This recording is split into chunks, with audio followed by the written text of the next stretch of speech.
Payment 1,00,000 2 AC room கட்டாயம் bill போடும் நாஞ்சில் சம்பத் விழிபிதுங்கும் தாவேக்கவினர். தாவேக்கவின் பரப்புரை செயலாளர் நாஞ்சில் சம்பத் வாகன பிரச்சாரங்களிலும் பொதுக்கூட்டங்களிலும் பேச விதிக்கும் கண்டிஷன்களால் பாக்கெட்டை பதம் பார்க்கும் அளவுக்கு போடும் பில்லாலும் தாவேக்க வேட்பாளர்களும் நிர்வாகிகளும் விழிபிதுங்கி போயிருப்பதாக கிசுகிசுக்கின்றனர் கட்சி வட்டாரத்தினர். நாஞ்சில் சம்பத்தை தங்கள் ஊர் பிரச்சாரத்துக்கு பேச அழைத்து அனுப்பப்பட்ட தாவேக்க நிர்வாகிகள் சிலர் பேசும்பொழுது, எங்கள் தலைவர் எல்லா ஊருக்கும் எல்லா தொகுதிக்கும் போய் பிரச்சாரம் செய்வார் என எதிர்பார்த்தோம். அது நடக்கவில்லை. பொதுச்செயலாளர் தொடங்கி 2ஆம் கட்ட தலைவர்கள் வரைக்கும், ஏன் தொலைக்காட்சி விவாதங்களில் பேசும் செய்தி தொடர்பாளர் வரைக்கும் எல்லாரும் ஆளுக்கு ஒரு தொகுதியை பிடித்துக்கொண்டு வேட்பாளராக நிற்கிறார்கள். அவர்களால் சொந்த தொகுதியை விட்டு வெளியே வர முடியவில்லை. அப்படி இருக்க எந்த செல்வாக்கும் இல்லாமல் மக்கள் இயக்கத்திலிருந்து வந்த எங்களுக்காக பிரச்சாரம் செய்ய 1-2 பேரை தவிர வேறு ஆளே இல்லை.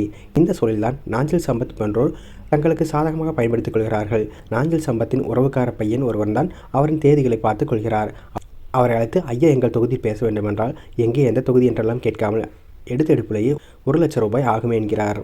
பார்த்து செய்யுங்கள் என்றால், ஐயாவுக்கு வயதாகிவிட்டது, அவர் அவ்வளவு பெரிய சீனியர், உங்களுக்காக கொஞ்சம் குறைத்து 75,000 ரூபாய்க்கு முடிக்கிறேன், சீக்கிரம் தேதியை சொல்லுங்கள் என அவசரப்படுத்துகிறார். ஒரே ஒரு அமௌண்ட்டாக கொடுத்து விடலாம் என்றால் அதுவும் இல்லை. டிராவலுக்கு தனியாக 10,000 ரூபாய் ஜிபே செய்ய சொல்கிறார்கள்.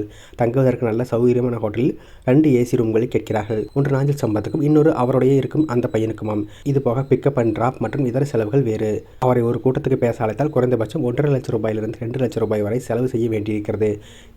இருப்பவர்களிடம் போய் கேட்டால் கூட பரவாயில்லை, தம்பி விஜய் ஆட்டோ ஓட்டுபவர்களையும் சைக்கிள் கடை வைத்திருப்பவர்களும் என எளிய பிள்ளைகளை வேட்பாளர்களாக நிறுத்திக்கிறார் என்று பேசுகிறார். அந்த எளிய பிள்ளைகள் அரசியல் மாற்றத்துக்காக தெருவில் நிற்கும் பொழுது லட்சத்தில் பேரம் பேசுவது அறமா?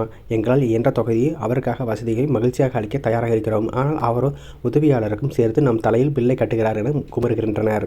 மேலும் பேசியவர்கள், இவ்வளவையும் செய்தாலும் டைமர் ஓடவிட்டு பேசுவதைப் போல அளவாகத்தான் பேசுகிறார். மேடை என்றால் 40 முதல் 45 நிமிடம்தான்.